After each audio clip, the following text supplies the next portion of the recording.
Dans un monde de plus en plus interconnecté, où les flux d'informations et de capitaux traversent les frontières à une vitesse stupéfiante, émerge une tension fondamentale, presque archétypale, entre deux visions radicalement opposées de l'organisation de la société humaine. D'un côté, se dresse le bastion de la liberté individuelle, de la souveraineté personnelle et de l'ordre spontané qui s'épanouit en l'absence de coercition centralisée ou une vision vigoureusement défendue par l'économiste autrichien Ludwig von Mises et ses successeurs intellectuels. De l'autre, avance une force aux multiples facettes, souvent associée à des agendas globalistes et à un nouvel ordre mondial, qui semble plaider pour une centralisation croissante du pouvoir, une harmonisation réglementaire mondiale et, crucialement, un contrôle plus strict sur les outils qui définissent l'essence même de l'interaction économique, la monnaie. Cet essai analytique se propose de plonger au cœur de cette bataille idéologique, en disséquant non seulement les arguments théoriques, mais aussi les manifestations pratiques de ce différend, en particulier en ce qui concerne les propositions de monnaie numérique de banque centrale, MNBC, et autres formes de contrôle monétaire qui menacent de redéfinir la relation entre l'individu et l'État à une échelle sans précédent. Loin d'être un simple débat académique,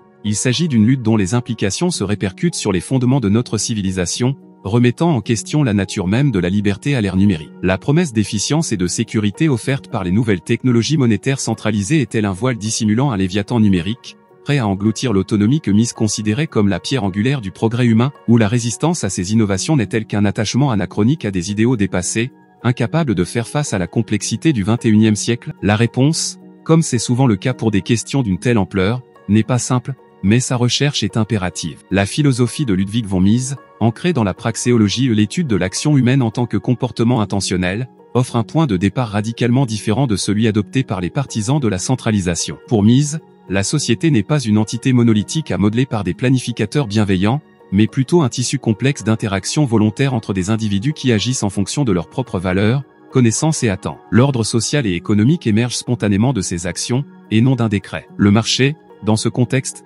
n'est pas seulement un mécanisme d'allocation des ressources, mais un processus de découverte continue, où les prix, les profits et les pertes agissent comme des signaux vitaux, guidant les entrepreneurs dans la satisfaction des besoins les plus urgents des consommateurs. Toute tentative de remplacer ce processus par une planification centrale, argumentée mise avec véhémence, est vouée à l'échec, non pas par mauvaise intention des planificateurs, mais par l'impossibilité intrinsèque du calcul économique rationnel en l'absence de propriété privée des moyens de production et, par conséquent, de prix de marché authentiques pour les biens d'équipement. Cette critique fondamentale du socialisme et de toute forme d'intervention étatique massive dans l'économie est la lentille à travers laquelle l'école autrichienne analyse les tendances contemporaines de centralisation. La main invisible d'Adam Smith trouve en Mises sa justification logique la plus rigoureuse: l'ordre n'a pas besoin d'être imposé d'en haut, il émerge de bas en haut, de la myriade d'actions individuelles coordonnées par le système de prix. La question se pose alors: comment cette vision se heurte-t-elle à l'essor de propositions qui semblent aller dans la direction diamétralement opposée? Le récit qui anime bon nombre des agendas globalistes, d'un autre côté, repose souvent sur des prémices distinctes. On part de l'idée que les défis modernes, qu'il s'agisse de pandémie, de changement climatique, d'inégalités économiques ou d'instabilité financière, sont trop complexes pour être laissés à la merci des interactions individuelles chaotiques ou des idiosyncrasies des souverainetés nationales. La solution, selon cette perspective, réside dans une coordination internationale accrue, dans l'harmonisation des règles et, en fin de compte, dans la délégation de pouvoir à des entités supranationales ou à des technocrates considérés comme plus aptes à gérer les biens communs mondiaux. Le contrôle monétaire apparaît comme un outil central dans ce projet. Si la monnaie est le sang de l'économie, contrôler son émission, sa circulation et même son usage individuel offre un pouvoir immense pour orienter le comportement social et économique à grande échelle. On fait valoir que les monnaies fiduciaires nationales, soumises aux caprices politiques de chaque pays, sont des sources d'instabilité et d'inefficience. La numérisation offre alors une opportunité unique de créer des systèmes monétaires plus efficients, sûrs et inclusifs, administrés de manière centralisée, peut-être même globalement. La promesse est de surmonter les limites du système financier actuel,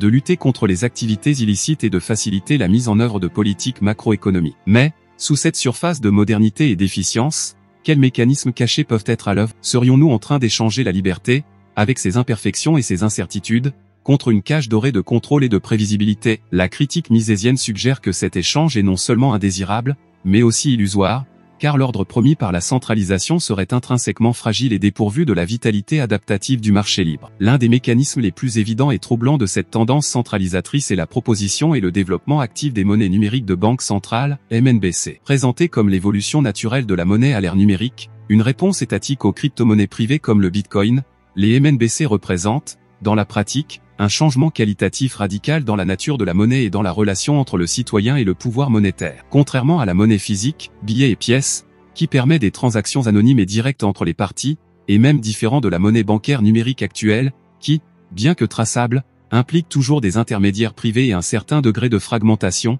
Une MNBC serait une obligation directe de la Banque centrale, enregistrée dans un registre centralisé et contrôlé par elle. Cela signifie que, potentiellement, chaque transaction effectuée par chaque individu pourrait être surveillée, enregistrée et analysée en temps réel par l'autorité monétaire. La confidentialité financière, un pilier fondamental de la liberté individuelle permettant aux personnes de dépenser leur argent comme bon leur semble sans nécessiter l'approbation ou la connaissance de l'État, serait effectivement abolie. Mises, qui considérait la monnaie comme une institution sociale émergente, choisie par le marché pour sa capacité à faciliter les échanges et à préserver la valeur, serait horrifié par l'idée d'une monnaie qui fonctionne principalement comme un outil de surveillance. Le passage d'un système où la monnaie est un instrument neutre d'échange à un système où elle est un véhicule de contrôle social est profond. Imaginez un scénario où l'accès à vos propres fonds peut être bloqué instantanément sur la base de critères politiques, sociaux ou comportementaux définis par l'État. Pensez à la possibilité d'une monnaie programmable, où certains achats sont interdits, ou où la monnaie expire si elle n'est pas dépensée dans un délai déterminé pour stimuler la consommation,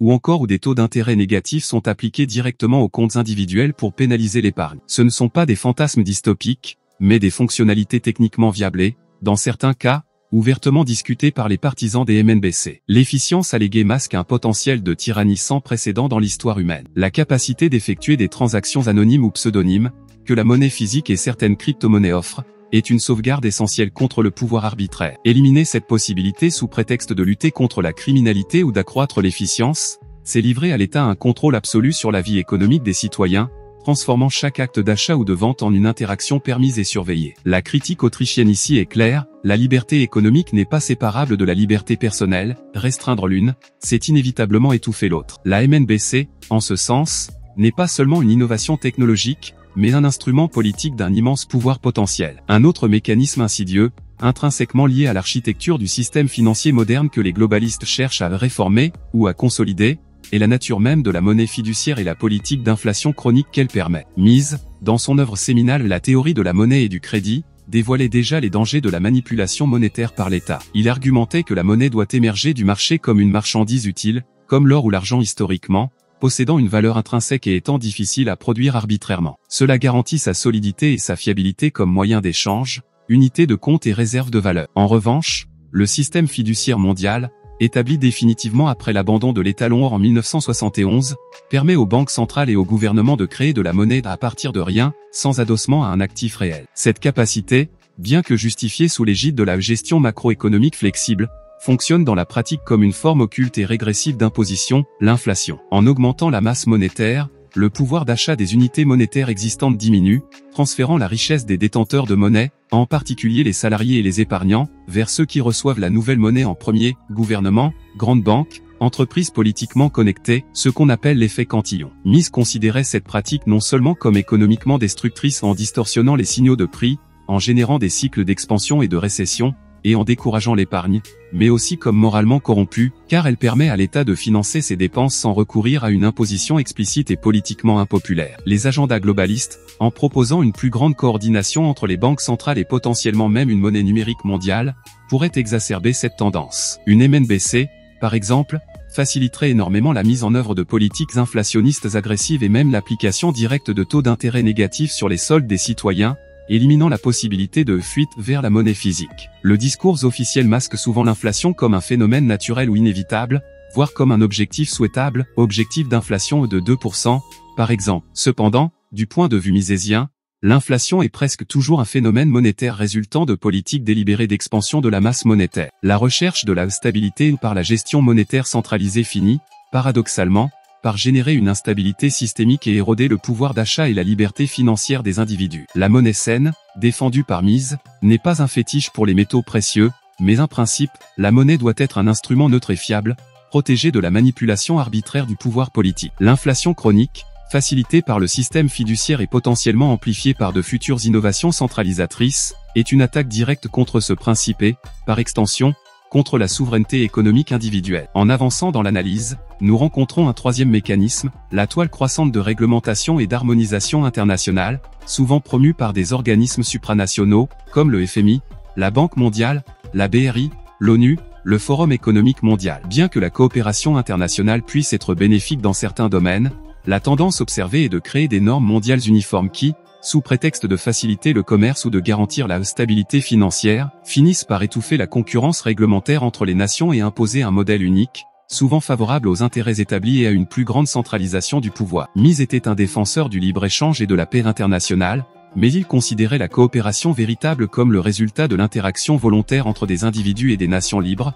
et non de l'imposition de règles par des bureaucraties mondiales. L'harmonisation réglementaire, en particulier dans des domaines tels que la finance, l'environnement, agenda ESG ou environnement, social, gouvernance, et même les politiques sociales, peut fonctionner comme un cartel gouvernemental. Cela empêche les pays d'expérimenter différentes approches et les citoyens et les entreprises de voter avec leurs pieds, en recherchant des juridictions avec des environnements plus favorables à la liberté et à la prospérité. Cette dynamique crée des barrières à l'entrée pour de nouveaux concurrents, consolide le pouvoir des grandes entreprises qui peuvent supporter les coûts de conformité et naviguer dans la complexité réglementaire, et, crucialement, transfère le pouvoir de décision des organes démocratiquement élus, ou, idéalement, des individus eux-mêmes sur le marché, à des comités de technocrates non élus à Genève, Bruxelles ou Washington. La mise en œuvre des MNBC, par exemple, s'accompagnerait probablement de normes internationales pour garantir l'interopérabilité, mais aussi pour imposer des règles communes de surveillance et de contrôle. De même, la pression en faveur de mesures ESG uniformes pour l'évaluation des investissements peut orienter le capital de manière centralisée, sur la base de critères politiques et idéologiques, plutôt que sur les évaluations de risques et de rendement effectuées par des investisseurs individuels sur le marché ou une distorsion profonde du processus d'allocation du capital que Mises considérait comme essentiel. Cette gouvernance mondiale subtile, qui opère par le biais de recommandations, de normes et d'accords qui deviennent progressivement obligatoires, représente une érosion de la souveraineté nationale et, plus fondamentalement, de la souveraineté individuelle. Elle crée un environnement où les décisions qui affectent profondément la vie des gens sont prises dans des forums distants, par des acteurs avec peu ou pas de responsabilité, masquant la concentration du pouvoir sous le langage de la coopération et de la gestion des risques mondiaux. La diversité des lois et des coutumes, que Mises verrait comme un laboratoire pour la découverte des meilleures formes d'organisation sociale, est remplacée par un carcan mondial. Un quatrième mécanisme, peut-être le plus éthéré, mais non moins puissant, est la gestion et le contrôle du récit. Les idées, comme Mises le savait bien, sont les véritables forces motrices de l'histoire. L'acceptation publique des agendas centralisateurs dépend crucialement de la capacité à façonner la perception collective, à présenter ces agendas non pas comme des choix politiques controversés, mais comme des solutions techniques neutres, inévitables, voire moralement supérieures. Cela implique la cooptation ou l'influence sur les médias de masse, les institutions académiques, les ONG et même le secteur du divertissement. Le langage est soigneusement calibré, la surveillance devient transparence ou sécurité, le contrôle social se transforme en inclusion financière ou responsabilité sociale, l'inflation est décrite comme une relance économique, la perte de souveraineté est vendue comme une coopération internationale améliorée. Des concepts tels que la désinformation ou les discours de haine peuvent être instrumentalisés pour faire taire les voix dissidentes qui remettent en question le récit officiel, en particulier celles qui défendent les principes de liberté individuelle, de marché libre et de gouvernement limité, comme ceux de l'école autrichienne. La promotion de certaines crises, qu'elles soient sanitaires, climatiques ou financières, est souvent accompagnée d'un cœur médiatique et d'experts qui exigent des solutions centralisées et urgentes, marginalisant tout débat sur les coûts, les avantages ou les alternatives décentralisées. Mises soulignait l'importance de la lutte des idées et de l'éducation économique pour préserver la liberté. Il croyait que seule une citoyenneté informée et capable de penser de manière critique aux propositions gouvernementales pouvait résister aux sirènes de l'interventionnisme et du socialisme. Aujourd'hui, cette lutte semble plus inégale que jamais, avec de vastes ressources mobilisées pour promouvoir une vision du monde qui favorise la centralisation et discrédite les alternatives fondées sur la liberté. L'idée que des experts et des technocrates devraient guider la société, la règle des experts, est activement cultivée, minant la confiance dans la capacité des individus à prendre leurs propres décisions et à gérer leurs propres affaires. La complexité même des systèmes proposés, comme les MNBC ou les mécanismes complexes de la finance internationale, sert de barrière, rendant difficile pour le citoyen ordinaire de comprendre pleinement leurs implications et de participer au débat de manière significative. Le contrôle du récit, par conséquent, n'est pas seulement de la propagande, c'est une stratégie fondamentale pour fabriquer le consentement et neutraliser l'opposition aux agendas qui, s'ils étaient compris dans leur intégralité, pourraient faire face à une résistance populaire massive. Intimement lié au contrôle narratif se trouve le mécanisme de l'ingénierie du consentement par l'exploitation des biais psychologiques et la création de dépendance. Les propositions centralisatrices sont rarement présentées dans leur intégralité d'un seul coup. Au lieu de cela,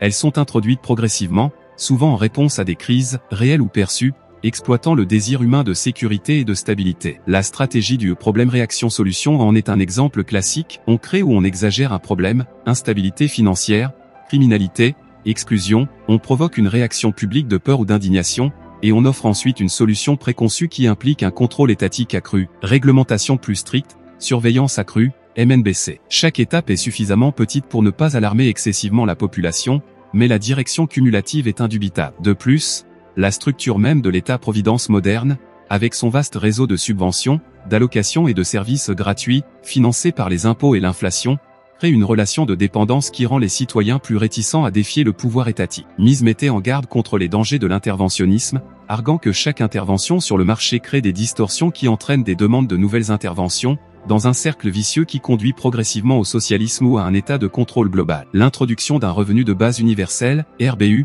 souvent discuté conjointement avec les MNBC, qui faciliterait sa distribution, pourrait approfondir radicalement cette dépendance. Bien que cela puisse apparaître comme une mesure de compassion, un RBU distribué numériquement et contrôlé de manière centralisée pourrait devenir un outil puissant pour garantir la conformité sociale et politique. Qui oserait critiquer le système qui garantit sa subsistance de base, surtout si cette subsistance peut être conditionnée à un bon comportement? La psychologie humaine est également exploitée par l'attrait de la commodité. Les MNBC et autres systèmes de paiement numérique centralisés promettent des transactions instantanées et faciles. En échange de cette commodité, les gens peuvent, sans s'en rendre compte, renoncer à leur vie privée et à leur autonomie financière. Le confort du présent obscurcit les risques de l'avenir. Mise, avec son insistance sur l'action humaine intentionnelle et l'importance des préférences temporelles, la valorisation du présent par rapport à l'avenir, comprendrait parfaitement comment la recherche de gratification immédiate et de sécurité apparente peut conduire les gens à accepter des chaînes invisibles. La bataille pour la liberté, par conséquent, n'est pas seulement économique ou politique, mais aussi psychologique,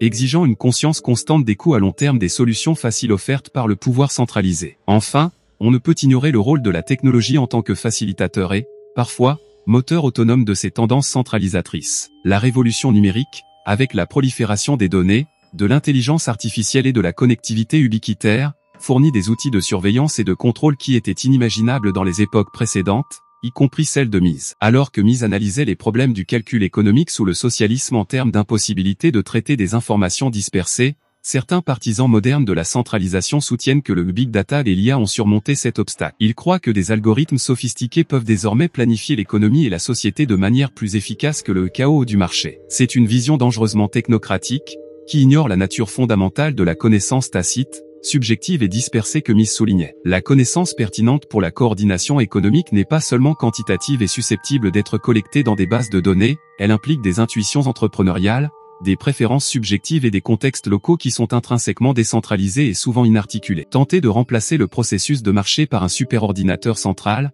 c'est répéter l'erreur fatale du socialisme sous un nouveau vernis numérique. Pire encore, la technologie numérique amplifie énormément le potentiel de surveillance et de contrôle. Les MNBC n'en sont qu'un exemple. Les systèmes d'identité numérique, la reconnaissance faciale, la surveillance des réseaux sociaux et l'analyse prédictive du comportement, lorsqu'ils sont combinés et contrôlés par une autorité centrale, créent l'infrastructure d'un état de surveillance totale, un panoptique numérique. La promesse de sécurité et d'efficience sert à nouveau de justification. On soutient que ces outils sont nécessaires pour lutter contre le terrorisme, le crime organisé ou les pandémies. Cependant, le potentiel d'abus est immense. Dans les régimes autoritaires, ces technologies sont déjà utilisées pour réprimer la dissidence et imposer une conformité idéologique. Même dans les démocraties, la tentation d'utiliser ces pouvoirs à des fins de contrôle social peut être irrésistible, surtout en temps de crise. La technologie, en soi, est neutre. Elle peut être utilisée pour responsabiliser les individus, comme les crypto-monnaies décentralisées, que Mise verrait probablement avec intérêt, malgré ses critiques à l'égard des monnaies sans adossement initial à des marchandises,